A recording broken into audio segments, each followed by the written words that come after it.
Bismillahirrahmanirrahim. Assalamualaikum warahmatullahi wabarakatuh. Bismillahi masyaallah la yasuqul khaira illallah.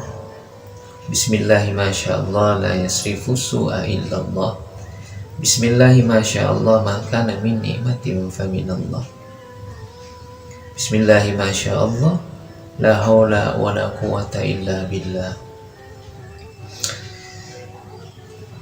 Alhamdulillahilladzi an'ama alaina bi ni'matil islami wal iman.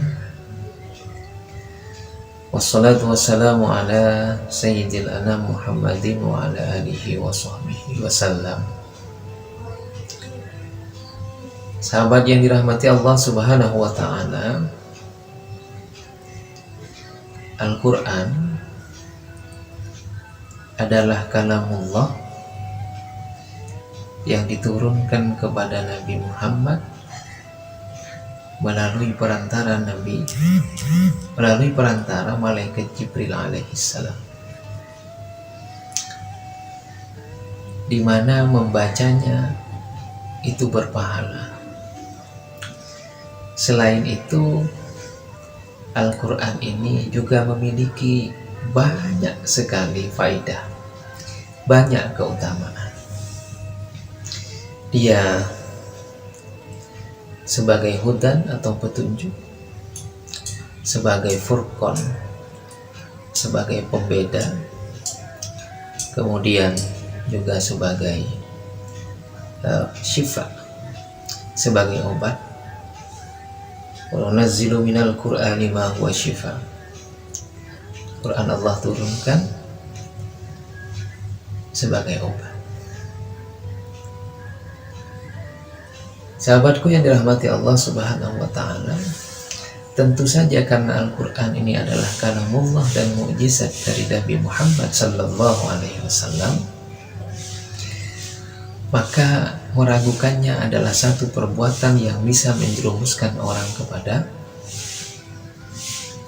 perbuatan yang disebut dengan riddah.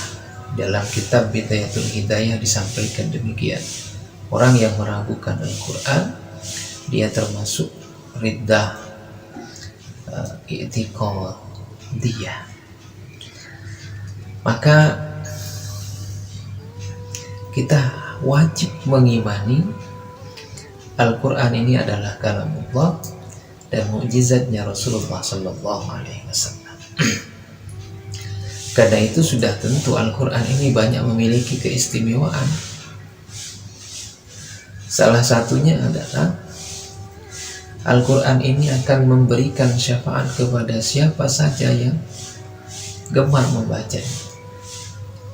Sebagaimana hadis Rasulullah sallallahu alaihi wasallam, ya, Iqra'ul Quran fa innama ya'ti yaumal qiyamah syafi'an li ashabihi. Bacalah Al-Quran karena sesungguhnya ia akan datang pada hari kiamat dan memberikan syafaat kepada pembacanya.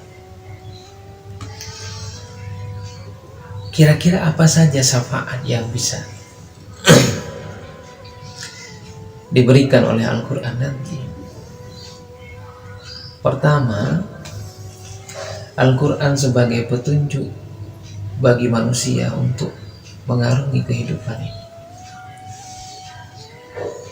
Dalam sebuah hadis Rasulullah sallallahu alaihi wasallam bersabda,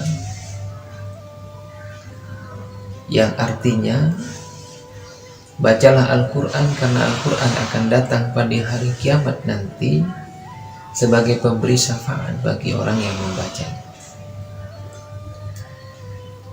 Kemudian ada juga, bacalah Az-Zahrawain, yaitu dua cahaya. Apa itu? Surat Al-Baqarah dan Ali Imran. Karena keduanya datang pada hari kiamat nanti seperti dua awan, atau seperti dua cahaya sinar matahari, atau seperti dua ekor burung yang membentangkan sayapnya. Keduanya akan menjadi penjaga bagi yang rajin membaca ayat-ayat tersebut.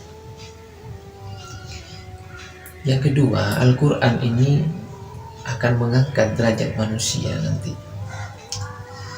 Jadi selain Al-Quran ini memberikan syafaat, Al-Quran juga akan mengangkat derajat manusia di dalam surga. Sebagaimana sebuah hadis yang diriwayatkan oleh Abu Daud dan Tirmidzi, bahwa artinya kira-kira dikatakan kepada orang yang menjadi penjaga Al-Quran, bacalah dengan tartil sebagaimana engkau dulu sewaktu di dunia membacanya dengan tartil, karena sesungguhnya kedudukan tingginya derajatmu di surga adalah tergantung pada akhir ayat yang engkau baca.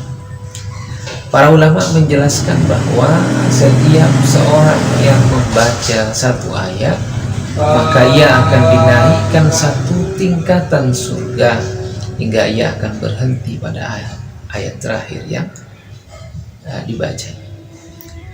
Siti Aisyah radhiyallahu anha menyampaikan sesungguhnya jumlah tingkatan surga itu sebanyak jumlah ayat Al-Quran, dan tidak ada satupun penghuni surga yang lebih utama daripada pembaca Al-Quran.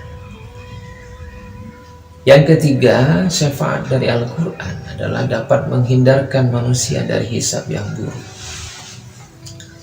Inilah yang akan kita hadapi nanti. Ibnu Abbas radhiyallahu anhu berkata, siapa yang membaca Al-Quran dan mengikuti petunjuknya, maka Allah akan memberinya hidayah di dunia dan melindunginya dari buruknya hisab amalan di hari kiamat kelak.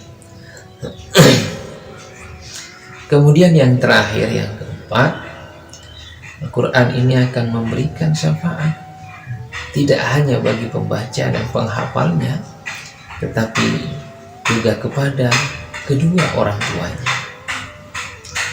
Rasulullah SAW bersabda, barang siapa membaca Al-Quran dan mengamalkan apa yang terkandung di dalamnya, maka kedua orang tuanya akan dipakaikan mahkota pada hari kiamat yang cahayanya lebih terang daripada cahaya matahari. Masya Allah. Tentu ini menjadi kado terindah seorang anak kepada orang tuanya. Ayo kita bersemangat untuk bisa terus-menerus membaca dan kalau bisa menghafalkan Al-Quran.